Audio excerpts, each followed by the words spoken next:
Sherry Deutschmann is the founder and CEO of Brain Trust. Sherry has a great story. She was a single mom with a high school education and meager savings when she cashed in her 401k and started her company, LetterLogic, in her basement. Sound familiar? LetterLogic eventually grew debt-free to a whopping $40 million, which she sold in 2016. Let's welcome serial entrepreneur, author, and speaker, Sherry Deutschmann. Thank you. Bring in a few notes just in case I forget everything about myself in the next few minutes. For all we've heard the last couple of days, and for all we already knew about how the deck is sometimes stacked against us, I'm here to tell you that women actually have a competitive edge. We have a secret weapon that actually can make us more profitable, have better businesses. And that is the trait of empathy. How do you think empathy could impact your business? Well, the latest polls in the United States for employee engagement say that 50% of employees are disengaged. They hate their jobs, they're clocking in and clocking out, they don't care about their jobs, and even as we sit here today, 50% of our employees are looking for other jobs. Now that could really impact your business, couldn't it? So I want to tell you my story and how I came to believe that empathy could change everything. Once upon a time, I was an employee, and I worked for a company that printed and mailed bills. So it was not a very glamorous job, not a very sexy industry, but we were a fast growth business, and we were doing fine for a while until one day we just started screwing up everything. And it felt like Murphy's Law had descended upon our business. Everything that we could do wrong, we did.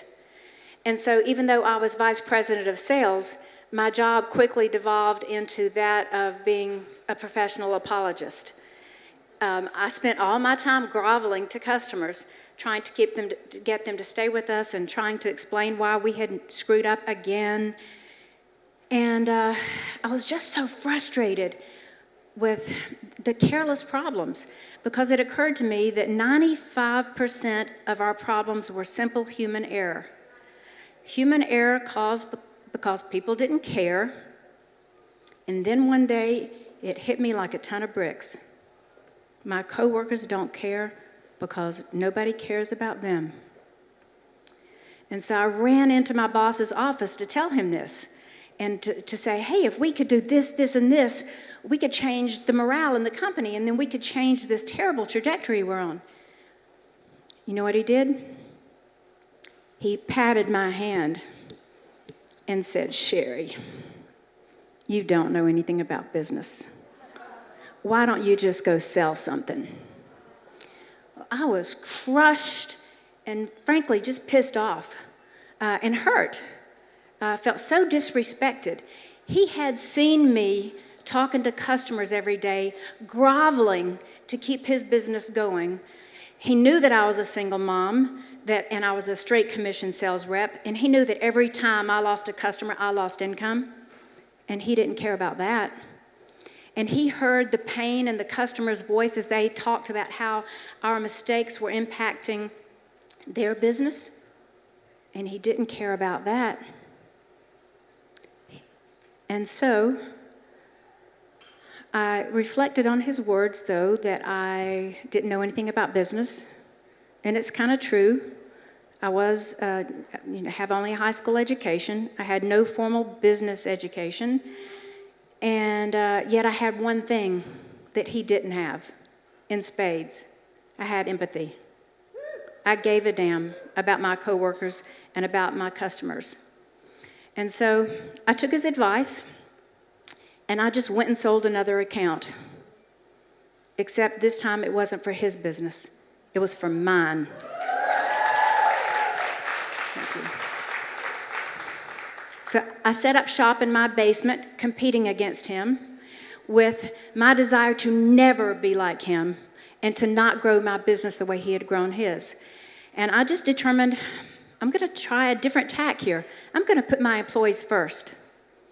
And so I would go out and meet with prospective customers who were large healthcare systems, and I would just tell them very humbly, I do want your business. I need your business, but I want you to know that I don't believe the customer comes first. My employees come first. But because they're going to be so well taken care of, they're going to take great care of you. And the customers got it. And they started nodding, and they signed on that dotted line.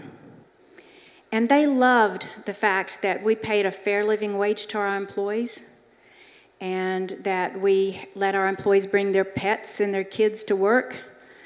They loved that we helped all the employees buy their first home.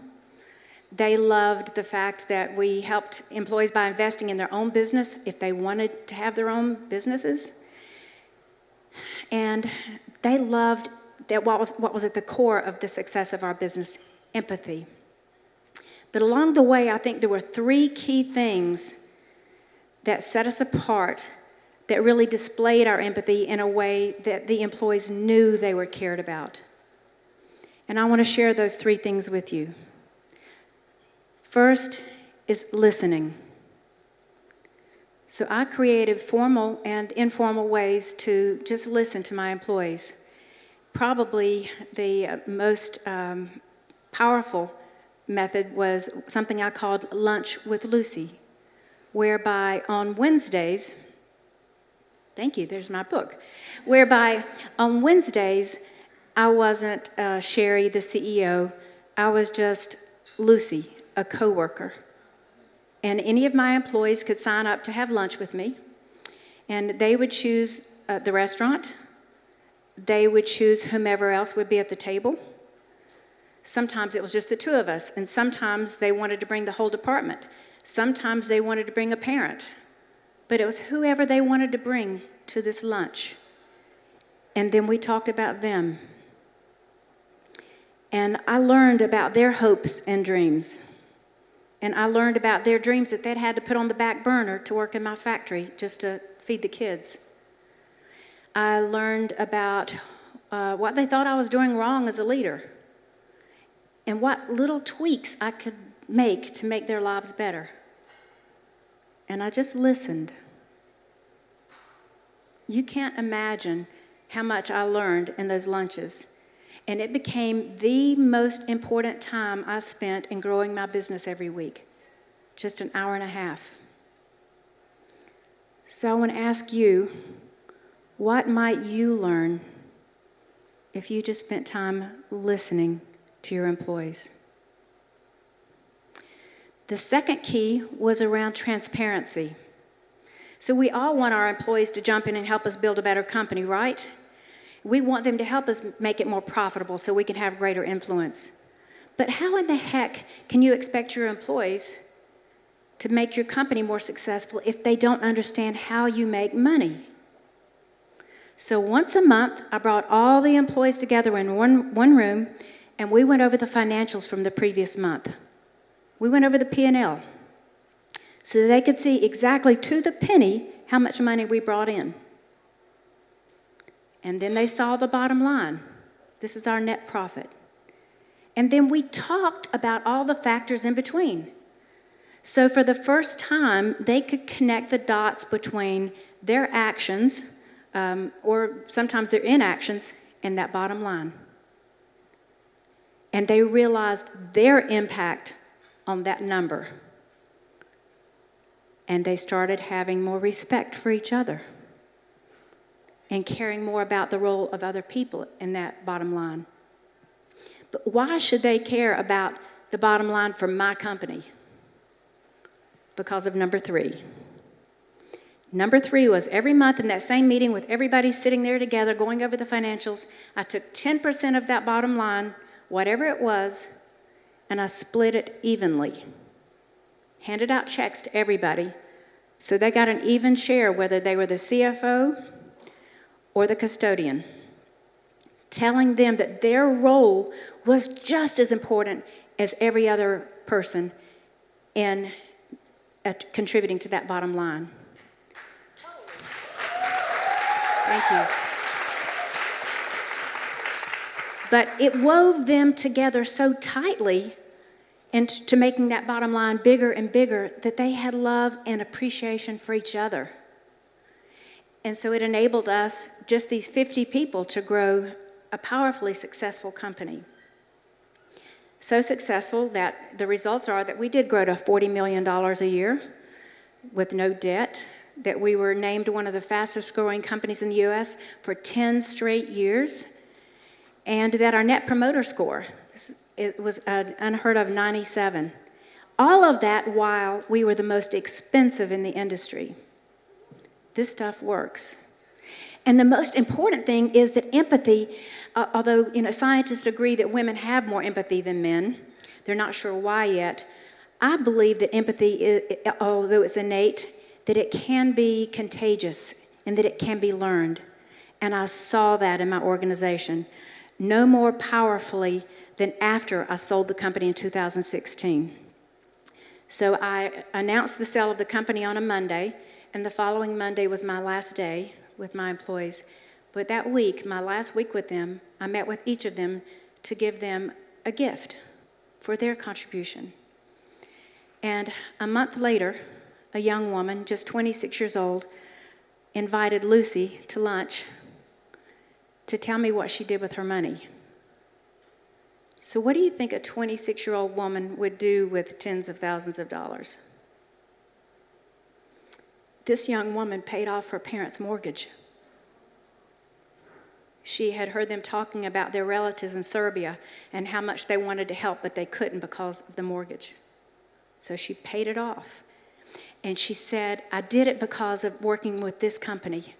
In a million years, it would not have occurred to me to do that if I hadn't worked in a company like this. Empathy is contagious, and it can absolutely transform your business. And thank you.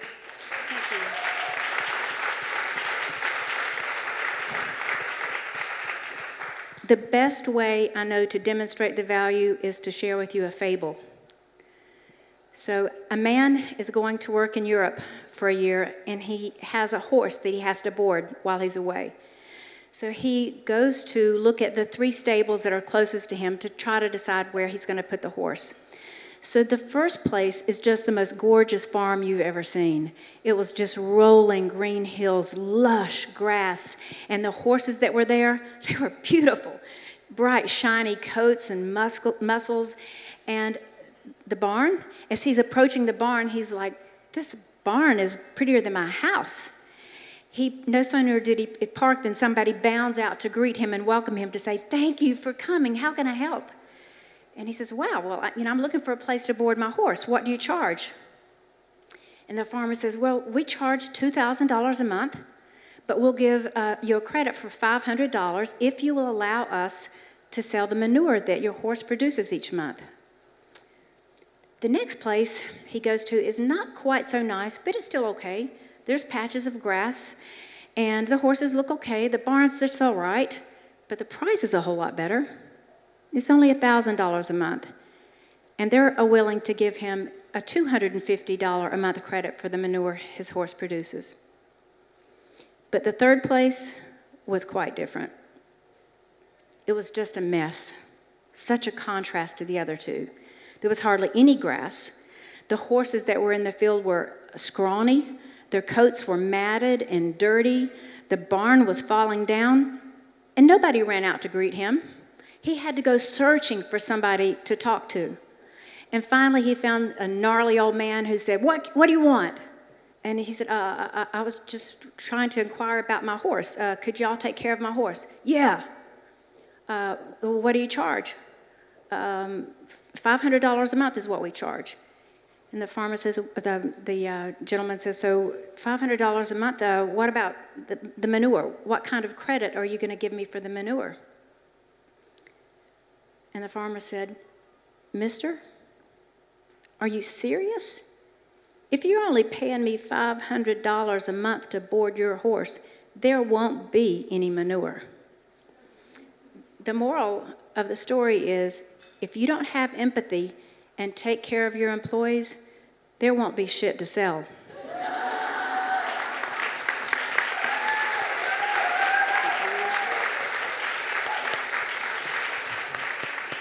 Sherry Deutschmann, everyone. My goodness. Wow. Thank you. It's a good storyteller right here. Have any questions? We have someone in the front. We have a runner with the mic. Thank you, Sherry. That was awesome. So I'm Thank really you. excited because this year I did start being fully transparent with my team. Yes. And doing P&L exercises with them to show them what they are actually doing in the whole scheme of things. And we are also introducing profit sharing this year as well. So we're a certified B Corp, and that's part of our B Corpness is to Excellent. share the love.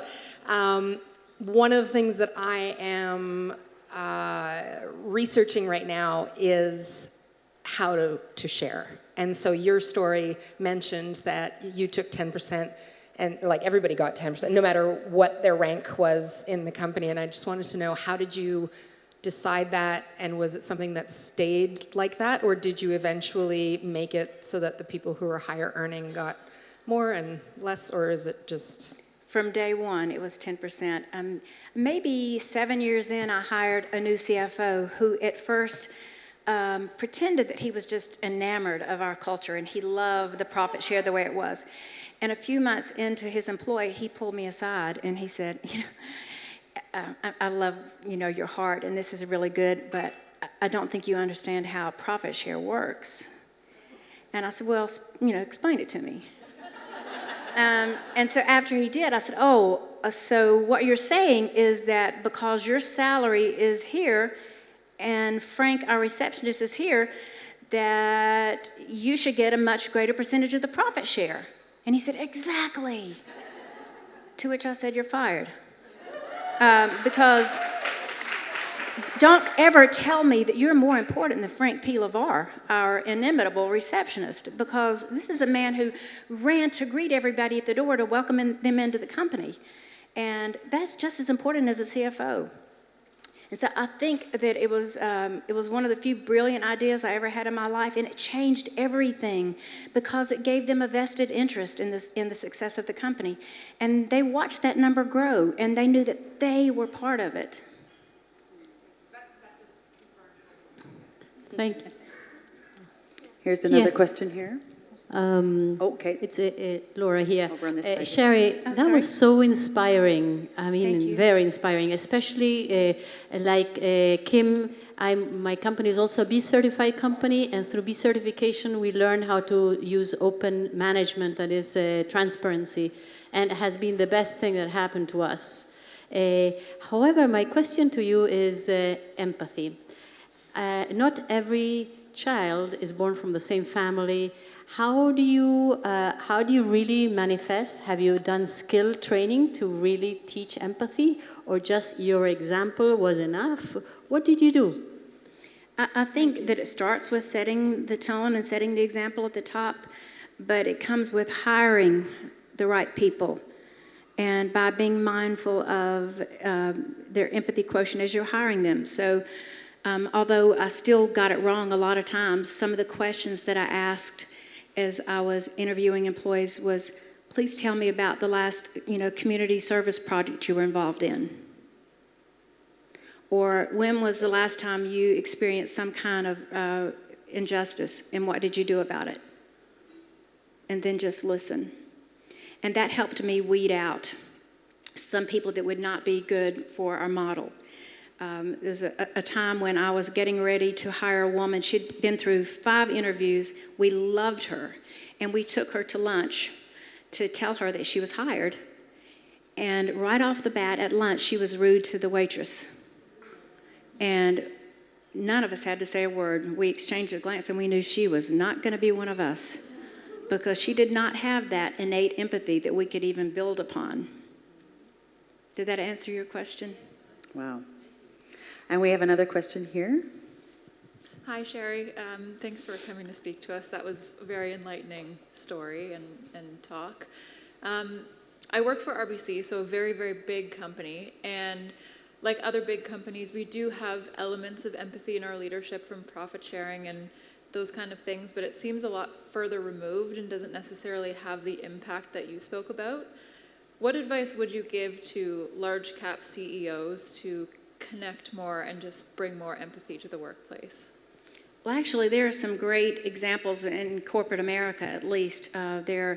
Scripps healthcare system in San Diego really created a very empathetic model that made them much more profitable. We have Costco and Starbucks, which have very employee-centric practices. But I think it can start with you, with being a more empathic coworker and expressing appreciation to your boss. Because you don't know what kind of challenges they face every day before they come into work. And so you leading by example of just being more empathic for them can make a difference.